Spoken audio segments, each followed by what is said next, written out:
Hi everyone, welcome to my third tutorial. I recently showed you guys how to make the Funky 50s flowers, which I thought were really cool. But today I'm going to show you how to make that flower that I showed you that had different colored petals. This is one of the ones I made after I created the funky flowers. So you're going to need 3 pieces of any color mulberry paper. I'm going to be using these 3 today. I'm going to be using the pink and blue for the alternate colored petals and the purple for my base color. So the first thing you want to do is you want to take your mulberry paper and you want to trace 3 petals in pink and 3 petals in blue, or whatever color you're going to be doing your petals in.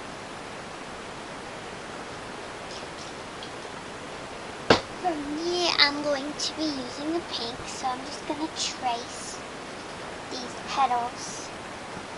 And you can always make extra in case you think you're going to mess up or leave room for errors. And there I have my 3 petals. Very simple, very easy to make. And what I love about the paper that I'm using is it is the thin mulberry paper, so it cuts really easily. So you have to be careful with the thin paper because it takes a lot more concentration to make sure that the petals come out just the right size. Now we have one of our petals. Then I'm going to cut out the other 2. I start by making the different pieces, because if you start by making the pieces and then putting them together, it's a lot easier than trying to start with the big main part and putting it together on that. So each piece is going to make up a part of this flower that I've created.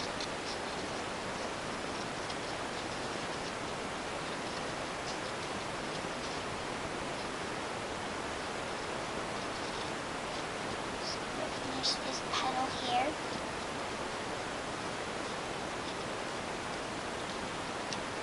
Okay, now we've got our 3 pink petals that we're going to be using on our flower. So you're going to set those aside, and your pink paper, you're going to set that aside. You might want to cut out, the scrap. I always save the scraps because there's a lot of things you can do with scrap mulberry paper, especially since it's so expensive. I would always try to keep as much of the scraps as possible of my mulberry paper. Next thing you're going to do is take your other piece of paper that you're going to use, which is blue for me, and you're going to trace 3 petals on there as well. So, I'm just going to take, and keep in mind it doesn't matter what 3 you use because, you're just going to piece them together after you cut them out, so it's not going to really matter.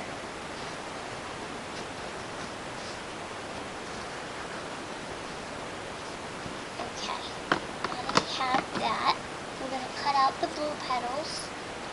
I think the pink and blue are going to look really nice together. Pink and blue are always contrary colors, someone's favorite color is either pink or blue. It's not, both, usually.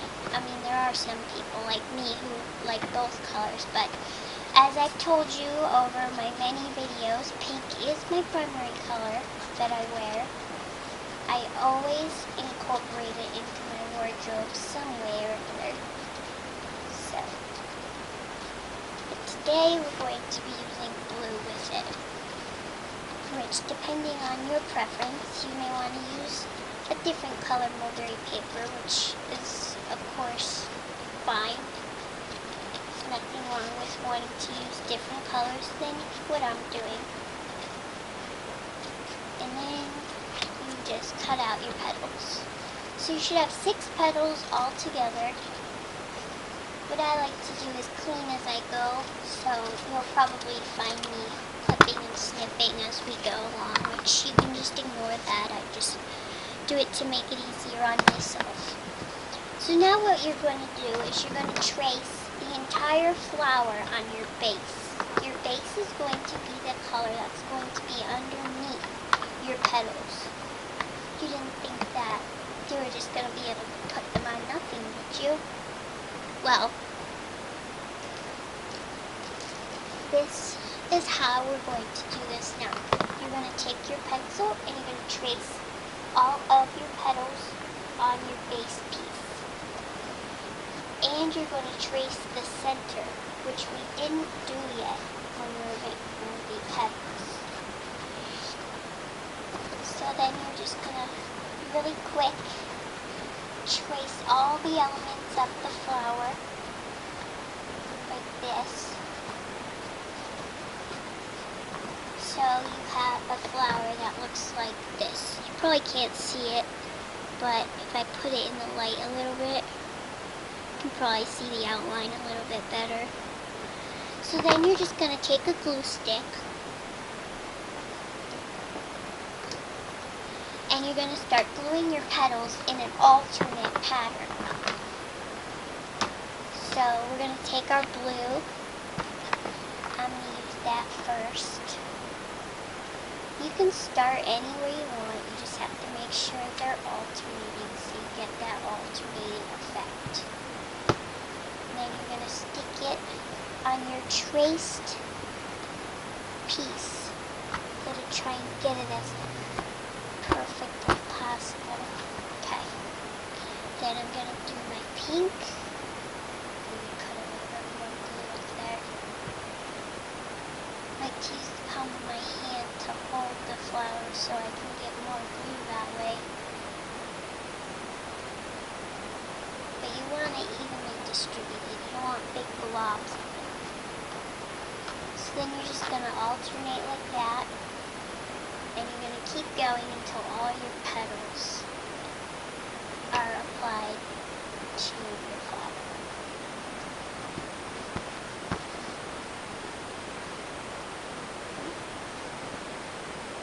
It's very important that all of them are alternated, or else you won't get that effect of the different colored petals. So you can see how quickly this is coming together now.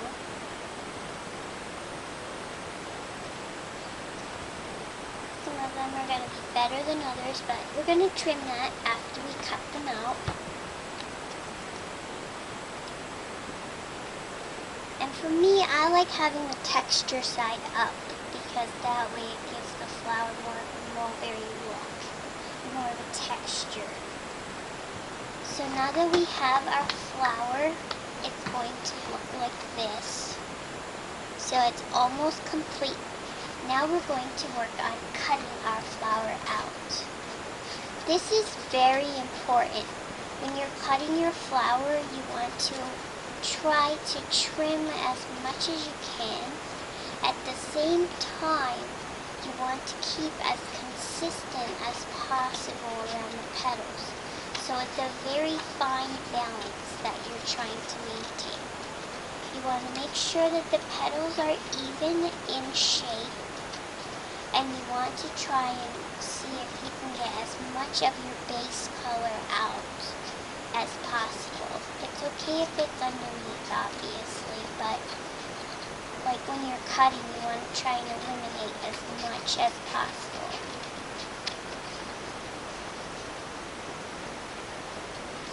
So this is going to be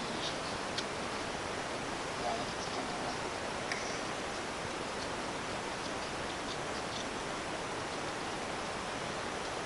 Well guys, that's all we have time for part 1. I hope you'll stay tuned for part 2 so we can finish this flower and see how great it looks when it's finished.